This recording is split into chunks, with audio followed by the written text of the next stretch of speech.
Everyone, I hope everything is fine and welcome back to my YouTube channel Jaya Study Classes. Today in this video, we are going to see the solution of question number 26, 27 and 28 of chapter royalty.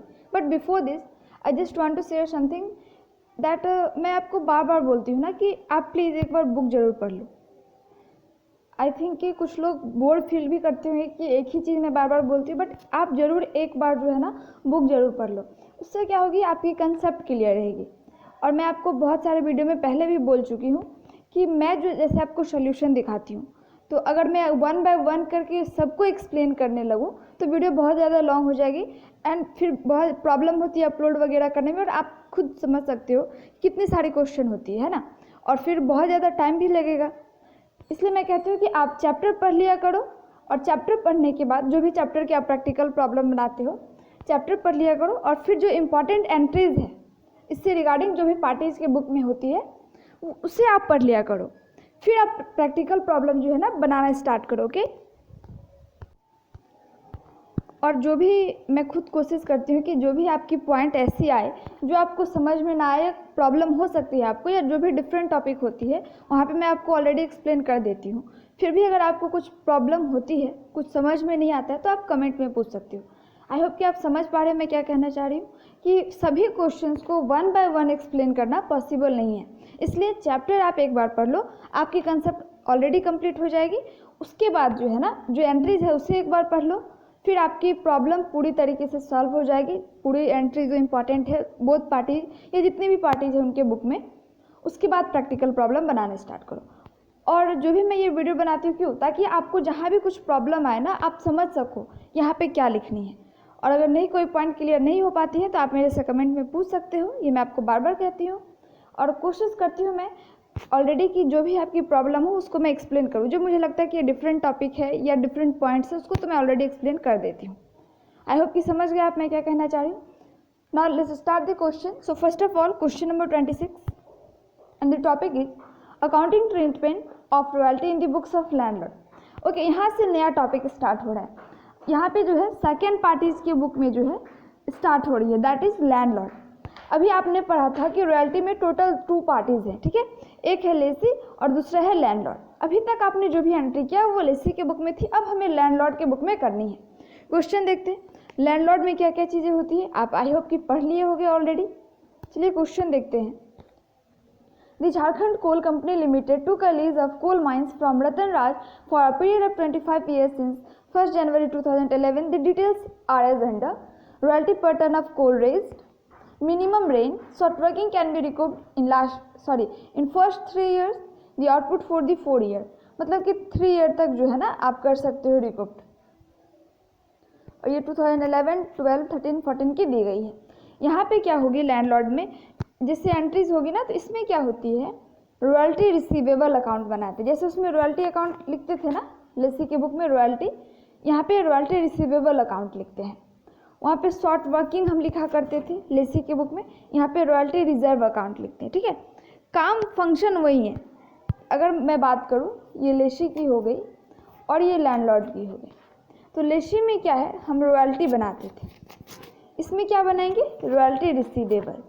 Same काम है, just entry जो है वो पलट जाती है.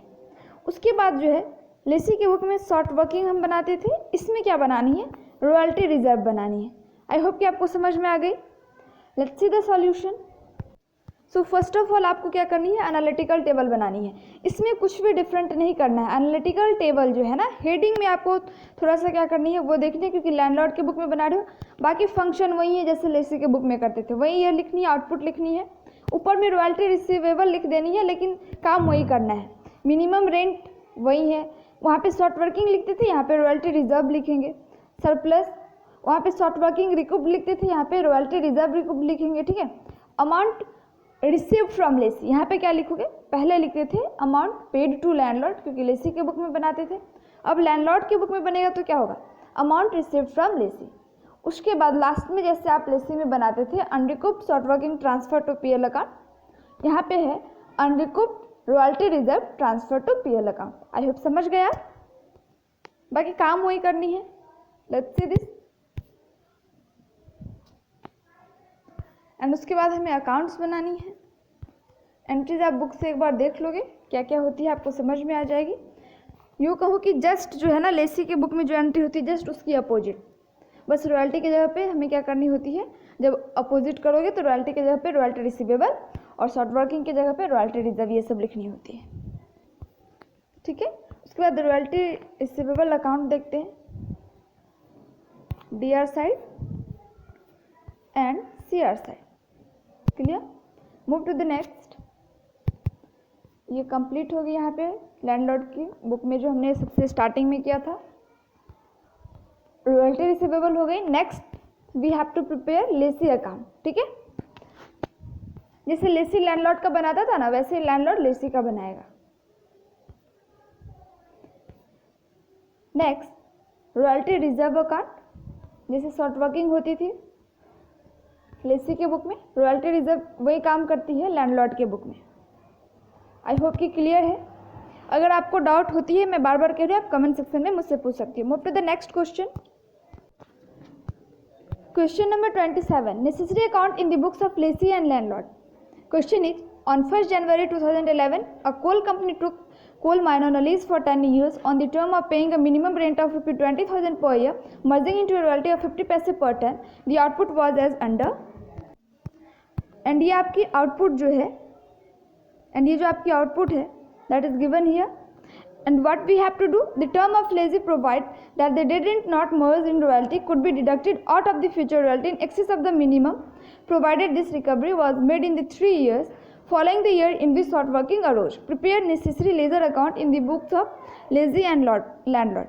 Lesi and landlord दोनों की बुक में हमें नेसेसरी अकाउंट्स प्रिपेयर करनी है। और यहाँ पे क्या कह रही है कि जो शॉर्ट वर्किंग है तो जिस ईयर भी शॉर्ट वर्किंग हो रही है उसके फॉलोइंग 3 ईयर्स, मतलब नेक्स्ट 3 ईयर्स। सपोज दैट कि अगर 2000 जैसे 11 है, अगर 11 में होती है तो नेक्स्ट 3 ईयर तक, मतलब 12, 13 एंड 14 तक कर सकते हैं। और अगर 14 में होती है तो 14 में होगी तो 15, 16, 17 तक। यहाँ पे लीज के फर्स्ट नहीं बोल रहा है, शॉर्ट वर्किंग होने के बाद बोल रहा है। ठीक है, let's see the solution. So first of all analytical table, देखिए यही काम होगा, आप एक बार बनाओ दोनों काम हो जाएगा। अगर आप लिखते हो इसके लिए लेसी की बुक में तो रॉयल्टी लिखोगे और लैंडलॉर्ड की बुक में रॉयल्टी रिसीवेबल लिखोगे, काम तो वही है, आपकी एक ही एनालिटिकल टेबल से दोनों के दोनों काम हो जाएंगे। ओके, नेक्स्ट अब देखते हैं एंट्री। लेसी की बुक में तो आप बहुत ज़्यादा एक्सपर्ट हो चुके हो बनाने में। जो नेसेसरी अकाउंट्स है उसे बनाते हैं, royalty account, short working account, next landlord account. Okay, next अब लैंडलॉर्ड की बुक में बनानी है, दोनों पार्टीज की बुक में अकाउंट बनानी है। सबसे पहले बनाएंगे royalty receivable account,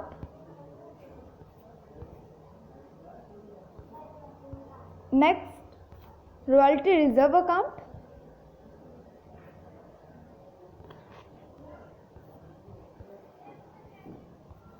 and after that lessee account. Lessee account भी तो हमें बनानी है।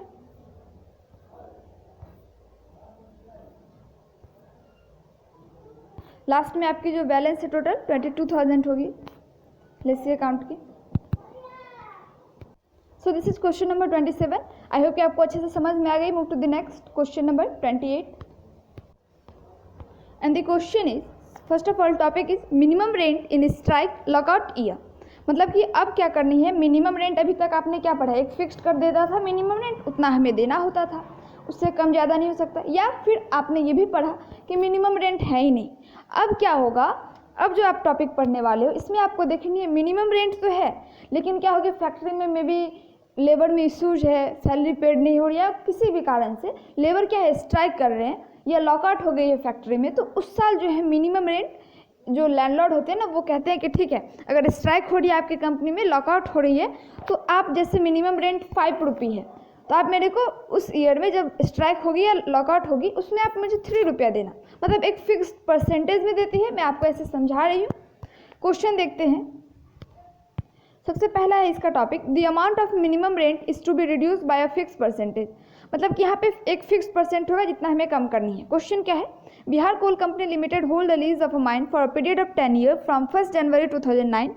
According to the lease, company is to pay 75 paise per ton as royalty with a minimum rent of rupees 50,000 per year. Short working of any year can be however be recouped out of the royalty in excess of the minimum rent of the next 2 years only. In the year of strike, the minimum rent is to be reduced by 60%. Okay. The output for the 6th year has been as under. यहाँ पे आपकी दी गई है. Recoup करने की क्या है? Necessary ledger accounts in the books of lessee. Lessee के बुक में बनाना है. Let's see the solution. See the solution. Question number 28. इसमें क्या होगी? सारी चीज़ें आप सेम लिखोगे. लेसी की बुक में बनानी है. एनालिटिकल टेबल आप आराम से समझ रहे हो. बस बोला है कि जिस ईयर स्ट्राइक होगी उस ईयर में जो भी हमारी क्या है, जो भी हमारी मिनिमम रेंट एक फिक्स्ड की गई है, जो भी मिनिमम रेंट होगी उसकी हमें कितनी देनी है? 60% देनी है. मतलब घट के कितनी हो जा रही है? 60% हो जा रही है जिस ईयर में हमारी स्ट्राइक होगी. तो आप देख रहे हो कि लास्ट वाले ईयर में हमारी स्ट्राइक हो रही है ना, 6th ईयर में, तो बाकी में मिनिमम रेंट हमारा 15,000 होगा. लेकिन 6th ईयर में अगर आप 15,000 की 60% निकालते हो, क्योंकि रिड्यूस टू 60%, आप ये समझोगे 2 और बाय में बहुत डिफरेंस होता है. अगर रिड्यूस टू 60% कह रहा है इसका मतलब 60% पे आके रुक गई है, और अगर कहे कि रिड्यूस बाय 60% इसका मतलब क्या है? 60% घट के यानी 40% मिलेगा. लेकिन यहाँ पे 2 कह रहा है मतलब कि 60% अब मिलेगा. तो 15,000 का जब आप 60% करोगे तो 9,000 आपकी आएगी. तो लास्ट वाले ईयर में जो मिनिमम रेंट है वो 9,000 होगी हमारी. ठीक है. अब देख लेते हैं इसको. बाकी चीज़ें आप समझ गए. ईयर वही रहेगी. आउटपुट जो आपकी है, रॉयल्टी आपकी पैसे में दी गई है 75 पैसे. मिनिमम रेंट आप कर लोगे. बस एक ईयर में जो लास्ट वाले ईयर में है वो 60% होगा 15,000 का, क्योंकि उस ईयर में स्ट्राइक है. शॉर्ट वर्किंग हमारी ये हो रही है, सरप्लस ये है. शॉर्ट वर्किंग रिक्रूट यहाँ तक है. अमाउंट सारी हमें पेड करनी है. और मैंने आपको बताया है जब हमें कोई भी शॉर्ट वर्किंग नहीं पेड करनी है, ठीक है, तब क्या होती है ना, अब हमारे पास पावर ही नहीं है, जब नहीं कर सकते हैं तब क्या होती है, जो पूरी रॉयल्टी है ना वो देते हैं. ठीक है. क्योंकि अब तो हमें शॉर्ट वर्किंग करना ही है नहीं है रिकूप, तो उस चीज़ को लेकर के हम क्या करते हैं, देते हैं. अमाउंट जो है, बहुत लोग ये कंफ्यूज हो जाते हैं कि जो मिनिमम रेंट है बस उतना देना है. नहीं, मिनिमम रेंट तो सबसे कम रेंट है. बाकी रॉयल्टी अगर है, अगर रिकूप नहीं करना है तो वो अमाउंट देते हैं. समझ गए आप. उसके बाद तो आपको अकाउंट्स बनानी है. Royalty account, short working account and landlord account. देखते हैं. Start with royalty account, DR side and CR side. Next, short working account.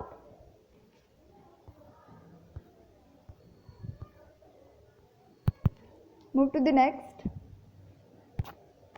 landlord account, DR and CR side. So overall, that's all for today. आज हमने देखा question number 26, 27 and 28. I hope कि आपको कोई problem नहीं है. अगर होगी तो आप मेरे से कमेंट में पूछ सकते हो. For this chapter or any previous chapter, please like this video and also subscribe my channel. Thanks for watching the video.